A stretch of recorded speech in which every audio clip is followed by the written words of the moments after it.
الحمد لله رب العالمين والصلاة والسلام على سيد المرسلين وعلى آله وصحبه اجمعین اما بعد۔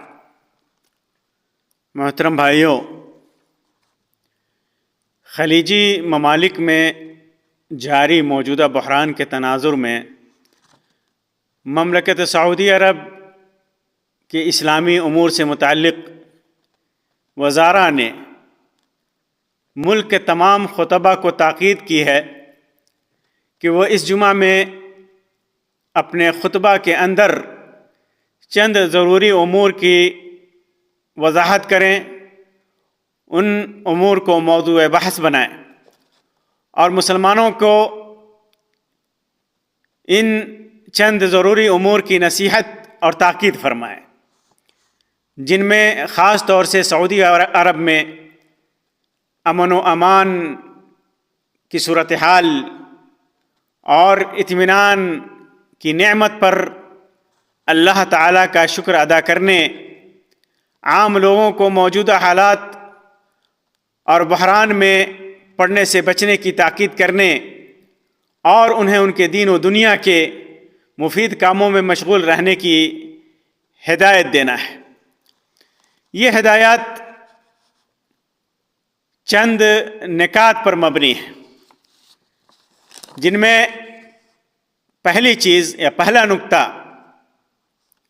امن و استقرار پر شکر گزاری ہے، کیونکہ امن اور استقرار کسی بھی ملک میں، کسی بھی معاشرے میں اللہ تبارک و تعالیٰ کی بہت بڑی نعمت ہے، جس کے بغیر نہ دین قائم رہتا ہے، نہ دنیا کی ترقی ممکن ہے، نہ زندگی میں سکون آتا ہے۔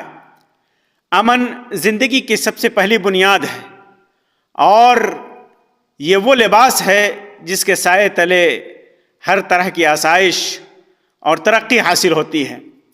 انسان کی عبادت اور زمین کی آبادی اس وقت تک مکمل نہیں ہوتی جب تک اس کا دل مطمئن اور سینہ سکون سے پر نہ ہو۔ اسی لیے ہم دیکھتے ہیں کہ ابراہیم علیہ السلام نے مکہ کے لیے جب دعا مانگی تو سب سے پہلی چیز وہ امن مانگی، عبادتوں سے پہلے امن مانگی۔ فرمایا وَإِذْ قَالَ إِبْرَاهِيمُ رَبِّ اجْعَلْ هَذَا الْبَلَدَ آمِنًا، اے ابراہیم نے کہا کہ اے میرے رب اس شہر کو امن والا بنا، وَجْنُبْنِي وَبَنِيَّ أَن نَّعْبُدَ الْأَصْنَامَ۔ اس کے بعد ابراہیم علیہ السلام نے کہا کہ مجھے اور میرے بچوں کو، میری اولاد کو بت پرستی سے دور رکھ۔ لہٰذا جسے امن مل گیا اسے دنیا مل گئی، اور ہمیں اس امن پر چاہے جس صورت میں بھی ہو ہمیں اللہ تبارک و تعالیٰ کا شکر ادا کرنا چاہیے۔ اطاعت الہی اور گناہوں سے اجتناب کر کے اطاعت الہی کو بروئے کار لا کر کے اس شکر کو ادا کیا جائے، اور یہ ہر مومن بندے پر اللہ تبارک و تعالیٰ کا شکر کرنا واجب ہے۔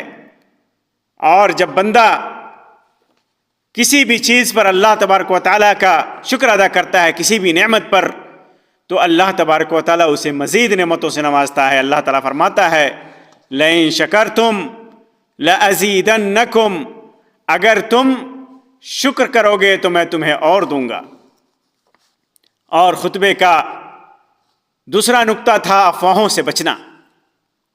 افواہیں پھیلانے، ان کی تشہیر کرنے اور خبروں کی منتقلی میں، خبروں کو نقل کرنے میں جلد بازی سے انسان کو بچنا چاہیے، کیونکہ اللہ کے رسول صلی اللہ علیہ وسلم نے ارشاد فرمایا آدمی کے جھوٹا ہونے کے لیے یہی کافی ہے کہ وہ ہر سنائی بات بغیر تحقیق کے بیان کر دیں۔ افواہیں معاشرے کے وجود کے لیے تباہ کن ہتھیار ہیں، جو لوگوں کے آپس میں اعتماد کو کمزور کر دیتی ہیں۔ ہر سنی ہوئی بات کو بغیر تحقیق کے پھیلانا ایک خطرناک راستہ ہے، ایک خطرناک طریقہ ہے جو ندامت اور فتنوں کو جنم دیتا ہے۔ نبی اکرم صلی اللہ علیہ وسلم نے ارشاد فرمایا کفا بالمرء کذبا ان یحدث بکل ما سمع، آدمی کے لیے جھوٹا ہونے کے لیے یہی کافی ہے کہ وہ ہر سنائی بات بیان کر دے۔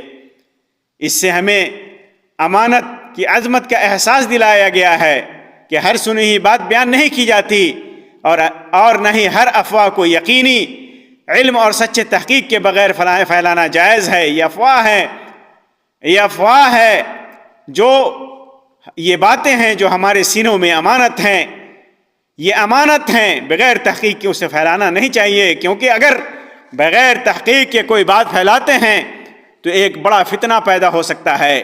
یہ جلدی لگنے والی آگ کی مانند یہ افواہیں ہوتی ہیں جو ایک چھوٹے سے لفظ سے شروع ہوتی ہیں اور گھروں کو اور رشتوں کو توڑ دیتی ہیں، تباہ کر دیتی ہیں۔ اسی طرح تیسرا نقطہ جو تھا خطبے کا وہ یہ کہ آدمی غیر ضروری بحث و مباحثہ سے پرہیز کرے۔ مجالس اور خاص طور سے سوشل میڈیا پر موجودہ حالات اور بحران پر بحث کرنے سے گریز کرنا اور ان معاملات کو ماہرین اور حکام کے لیے چھوڑ دینا۔ قرآن پاک کی روشنی میں ایسے معاملات کو اللہ کے رسول صلی اللہ علیہ وسلم اور صحابہ امر کی طرف لوٹانا چاہیے۔ یہ ان بحث و مباحثہ کو ان امور میں چھوڑ دینا چاہیے، اور اصحاب امر جو ہیں، حکام جو ہیں، ان کی طرف لوٹانا چاہیے، جو ان کی گہرائی کو سمجھتے ہیں، کون سی باتیں پھیلانی ہیں، کون سی باتیں کرنی ہیں، وہ زیادہ بہتر سمجھتے ہیں۔ کون سی باتیں ملک و معاشرے کے لیے فائدہ مند ہیں، کون سا بحث و مباحثہ ملک و معاشرے کے لیے فائدہ مند ہے، وہ اچھی طرح سمجھتے ہیں۔ اللہ کے رسول صلی اللہ علیہ وسلم نے فرمایا کہ آدمی کے اسلام کی خوبی یہ ہے کہ وہ فضول باتوں کو چھوڑ دے۔ انسان پر لازم ہے کہ وہ خبروں کی چھلنی بنے، چھانٹ پھٹک کرے خبروں کو، نہ کہ امن اور سکون کو تباہ کرنے والا آلہ بنے۔ خبروں سے نمٹنے میں تأمل شرعی ضرورت ہے تاکہ جھوٹ اور حقائق کو مسخ کرنے کے گناہ سے بچا جا سکے۔ کتنی جانیں ظلم کا شکار ہوئیں، بحث و مباحثہ کے چکر میں کتنی حقیقتیں چھپ گئیں، ایک جھوٹی خبر کی وجہ سے بغیر کسی نگرانی کے زبانوں پر گردش کرتی رہتی ہے۔ ہر واقعے میں گھسنا جائز نہیں، اور نہ ہی ہر مشکل صورتحال کو محفلوں اور اعلانیہ جگہوں پر بحث کرنا درست ہے۔ بغیر علم کے بحرانوں میں دخل اندازی اضطراب پیدا کرتی ہے اور لوگوں میں خوف پھیلاتی ہے۔ تو چاہے شخصی مجلسیں ہوں یا پھر سوشل میڈیا ہو، چاہے تحریر کی شکل میں ہو، تقریر کی شکل میں ہو یا کسی اور شکل میں ہو، اس سے بچنا چاہیے۔ قرآن کریم نے ہمیں ادب سکھایا ہے کہ امن اور خوف کے معاملات کو رسول اور اولو الامر کی طرف لوٹاؤ، جیسا کہ فرمایا وَلَوْ رُدُّوهُ إِلَى الرَّسُولِ وَإِلَى أُولِي الْأَمْرِ مِنْهُمْ لَعَلِمَهُ الَّذِينَ يَسْتَنبِطُونَهُ مِنْهُمْ، اگر وہ اسے رسول اور ان میں سے اولی الامر کی طرف لوٹاتے ہیں، حکام کی طرف لوٹاتے ہیں، تو وہ لوگ جو ان سے استنباط کرتے ہیں اسے جان لیتے۔ چنانچہ سوشل میڈیا وہ جگہ نہیں جہاں وطن کے امن اور استحکام سے متعلق مسیری معاملات کا تجزیہ کیا جائے، جاری معاملات کا تجزیہ کیا جائے۔ ماہرین اور ذمہ دار ہی معاملات کی باریکیوں سے واقف ہوتے ہیں اور وہی مصلحتوں کا بہتر اندازہ لگا سکتے ہیں۔ فتنہ کے مواقع پر خاموش رہنا حکمت ہے، اور حکام کو اولو الامر کو معاملہ سونپنا معاشرے کی حفاظت ہے۔ سکون کا کلید بنو اور اپنے پیجز کو ایسی قیاس آرائیوں سے کا منبع نہ بناؤ، ایسے قیاس آرائیوں کو جگہ مت دو میرے بھائیوں جو معنوی قوت کو کمزور کریں۔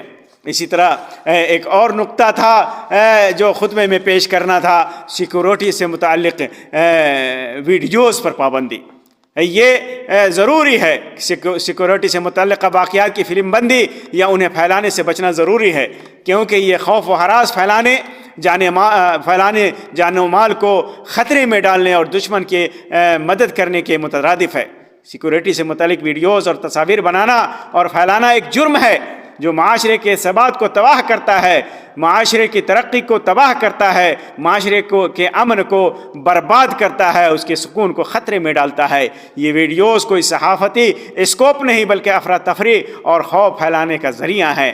ان مناظر کا گردش کرنا لوگوں کو خطرے میں ڈالتا ہے اور دشمن کو وہی کچھ دکھاتا ہے جو وہ دیکھنا چاہتا ہے۔ یہ دشمن کے لیے مفت خدمت ہے جو اسے اپنی جارحیت میں آگے بڑھنے میں مدد دیتی ہے اور بغیر کسی کوشش کے میدان کی معلومات فراہم کرتی ہے۔ اپنے فون کا کیمرہ دشمنوں کی آنکھ نہ بناؤ اور نہ ہی ایسی چیزیں پھیلاؤ جو وطن کے مفادات کو نقصان پہنچائیں۔ امن ایک اجتماعی ذمہ داری ہے اور نیک شہری وہی ہے جو اپنی ریاست کا قلعہ بنے نہ کہ اس میں سوراخ کرے۔